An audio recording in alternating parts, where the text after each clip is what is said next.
perbedaan yang menonjol ini, kira-kira yang nomor 1, surat nomor 1 itu surat apa? Surat resmi. Kalau yang nomor 2?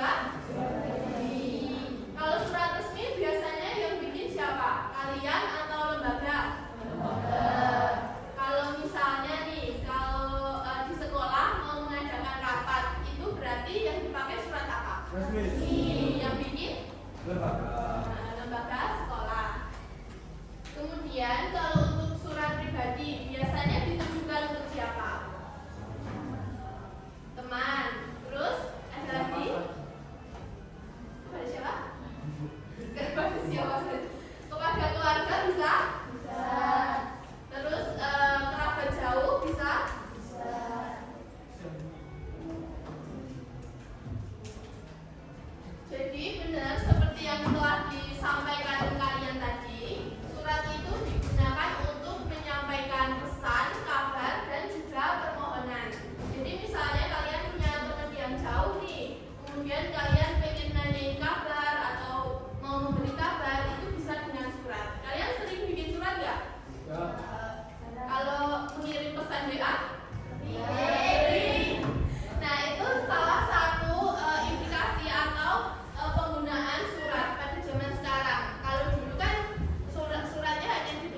gambar itu namanya apa?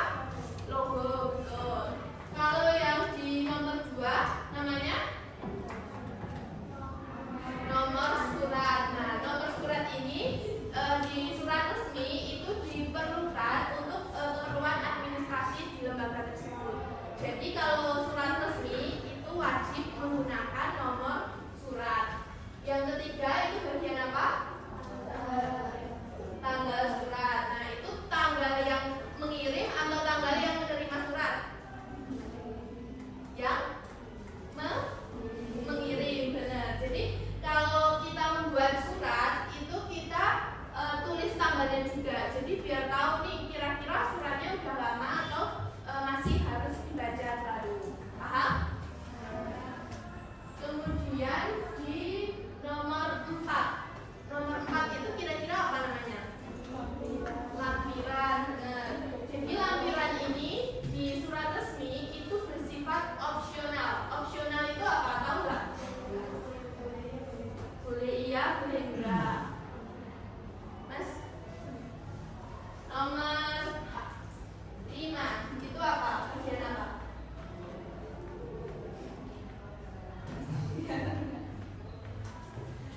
Hal permohonan izin itu maksudnya apa? Jadi hal permohonan izin itu nomor 5 itu masuknya perihal. Jadi tujuan suratnya ini untuk apa? Permohonan izin nih. Kalau ini contohnya permohonan izin, perihalnya untuk mohon izin. Kalau misalnya untuk rapat tadi, jadi perihal untuk ya rapat. Dan yang ke-6 itu bagian apa? Bagian 6 nama. Alamat surat. Alamat pengirim atau penerima surat yang nomor 6 itu? Benar, penerima surat. Jadi pada saat kita menulis surat resmi, kita itu juga menuliskan penerimanya itu ada di mana. Sebaiknya ditulis lengkap ya. Jadi ada yang di depannya itu ada YTH itu apa panjangannya? Yang terhormat. Yang terhormat itu termasuk dalam kata sapaan. Nanti di bab berikutnya kita akan mempelajari. Jadi kalau di surat resmi itu kita menggunakan kata sapaan untuk menghormati surat, menghormati penerima surat. Kalau yang ke-7 ya betul, salam membuka. Salam membuka selain dengan hormat apa lagi? Apa?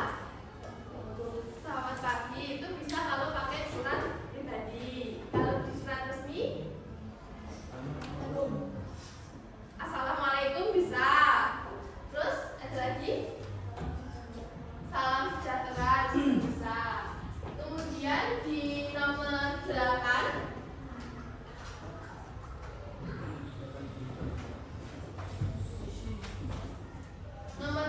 bagian apa? Isi surat. Coba dibaca. Ini isi suratnya terkait permohonan izin untuk apa? Buat kemah. Kemahnya pada hari apa? Tanggal di mana?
Ikut semua ini satu kelas.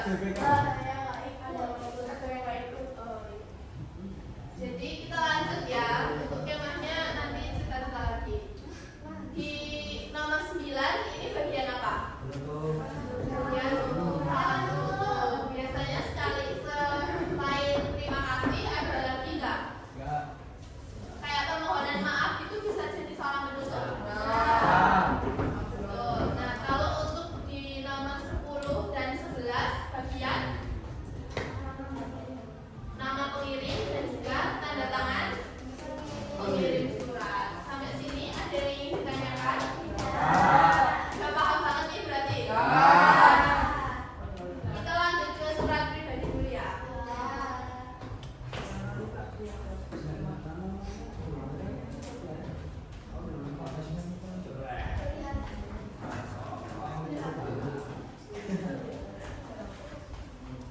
Kita lanjut pada surat pribadi. Nah, surat pribadi ini juga sama nggak sama surat resmi? Yang bikin beda? Benar banget, tidak ada kop surat. Kalau untuk tanggal suratnya ini sama nggak? Wah, di surat pribadi juga tetap memerlukan tanggal surat. Jadi tetap harus dikasih ya nanti kalau kalian misalnya disuruh membuat. Terus setelah tanggal itu ada jumpa sahabatku Manda. Ini siapa? Yang ngirim atau yang menerima? Yang ngirim apa menerima? Yang menerima. Itu kan ada tujuan surat di kota hujan. Nah, kira-kira di mana kota hujan itu?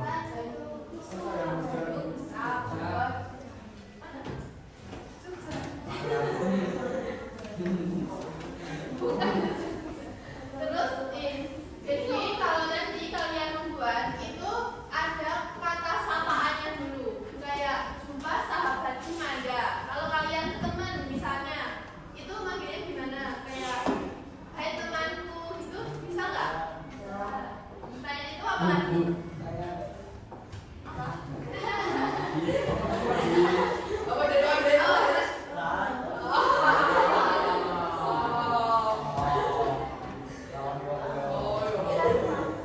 Kalau ke orang tua itu bisa nggak? Misalnya kalian merantau nih, apa baru kemah harus kirim surat ke orang tua, kan kangen nih gitu, bisa nggak?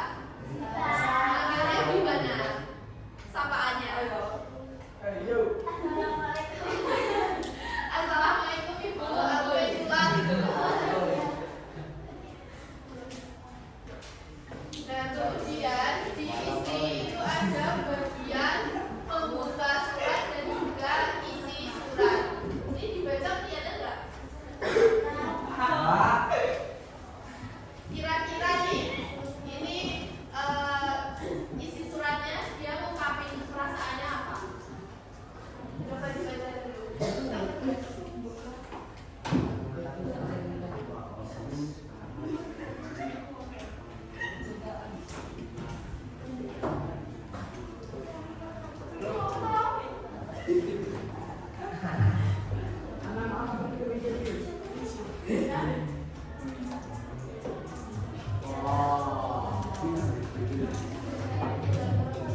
Just